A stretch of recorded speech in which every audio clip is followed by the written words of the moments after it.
ఉపమాక వెంకన్న స్వామి ఆలయాన్ని గత ప్రభుత్వం పట్టించుకోలేదు. చారిత్రాత్మక ఆలయాన్ని అభివృద్ధి చేస్తాం. హోంమంత్రి అనిత.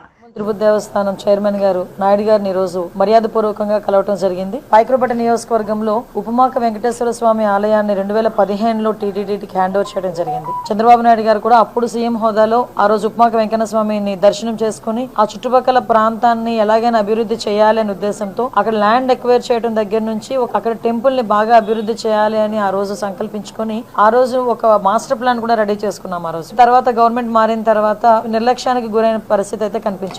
మార్చి 10వ తారీఖున ఉపమాక వెంకన్న స్వామి కళ్యాణోత్సవం అనేది చాలా ఘనంగా జరిగే పరిస్థితి కనిపిస్తా ఉంది. సుమారుగా 1,00,000 నుంచి 1,20,000 వరకు కూడా భక్తులు వచ్చి ఆ రోజు స్వామివారిని దర్శించుకోవటం అనేది జరుగుతుంది. ఆ చుట్టుపక్కల గ్రామాల్లో ఉపమాక వెంకటేశ్వర స్వామి అనేసరికి ఒక ఆనవాయితీ ఏంటంటే ఆ స్వామివారిని దర్శించుకొని ఆ కళ్యాణాన్ని వీక్షించి తర్వాత అక్కడ సుమారుగా 20 రోజుల పాటు జాతర జరుగుతుంది. ఆ జాతరలో స్పైసెస్ అమ్ముతారు. ఆ క్షేత్రంలో ఉన్న స్పైసెస్ కొని తీసుకెళ్లి వాళ్ళు వంటల్లో గానీ వాళ్ళు తినే పదార్థాల్లో గానీ ఉపయోగించుకుంటే వాళ్ళకి మంచి జరుగుతుంది, ఆరోగ్యంగా ఉంటారని ఒక నమ్మకం.